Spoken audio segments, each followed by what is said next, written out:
Halo rekan-rekan, perkenalkan nama saya Arif Agus Sukmandani. Saya sebagai subject matter expert untuk course Keamanan Komputer dan Jaringan. Komputer telah menjadi bagian kehidupan manusia dalam pemenuhan sebagai kebutuhan hidup. Nah, perkembangan teknologi menjadikannya semakin membanyakan pemakai karena segala sesuatunya pasti membutuhkan komputer ya saat ini, dari penggunaan handphone, penggunaan pekerjaan, dan lain-lain. Nah, benda teknologi ini telah menjadi sebilang pendamping setiap pergerakan manusia. Namun, pada sisi tertentu, komputer bisa menjadi satu ancaman. Nah, ancaman ini timbul ketika ketergantungan terhadap komputer semakin banyak dan makin tidak krusial ya.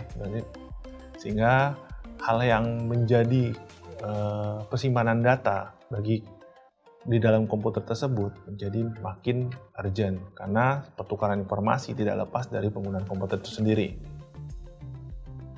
Makin banyaknya serangan terhadap komputer terjadi dari berbagai macam modus yang variasinya banyak ya, dari yang tidak suka, maksudnya adalah persaingan bisnis atau lain-lain, sehingga banyak menyebabkan kerugian baik dari individu maupun organisasi. Dengan demikian, keamanan komputer menjadi penting karena adanya ancaman-ancaman tersebut. Nah, kita sebagai pengguna perlu memahami apa saja hal yang perlu kita pahami dalam penggunaan atau hal apa saja basic yang perlu kita lakukan sebagai langkah dalam keamanan. Nah, pada course ini rekan-rekan akan mempelajari beberapa materi yang akan diajarkan dalam course ini.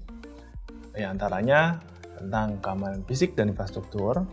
Yang kedua adalah bagaimana kita mengamankan dari segi autentikasi access control dari segi pengguna, ya seperti kita. Terus keamanan adalah untuk sistem operasi. Ya. Yang selanjutnya adalah keamanan tentang penggunaan dari perangkat lunak, dilanjutkan dengan keamanan database.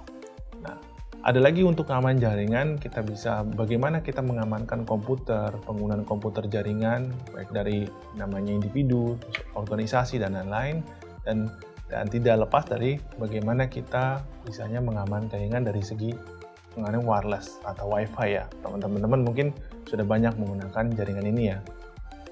Teman-teman juga pasti banyak menggunakan akses internet sebagai pendukung pekerjaan. Nah, sini kita perlu tahu juga bagaimana kita mengamankan dari segi penggunaan internet. Lanjut dengan pengamanan untuk komunikasi awan, dan terakhir adalah bagaimana mengamankan dari sumber daya manusia. Setelah mempelajari materi tersebut, rekan-rekan diharapkan dapat memahami konsep dasar dari keamanan komputer dan jaringan. Referensi yang digunakan dalam mengembangkan materi ini menggunakan buku dari Starling, Webron, dan Bior tahun 2018 dengan judulnya adalah Computer Security Principle and Practice. Nah, dikeluarkan oleh Person Education, dan rekan-rekan mungkin bisa membelinya di media tertentu ataupun e-booknya. Demikian video mengenai overview dari course Keamanan Sistem Komputer dan Jaringan. Terima kasih rekan-rekan, selamat belajar dan sampai jumpa kembali di video berikutnya.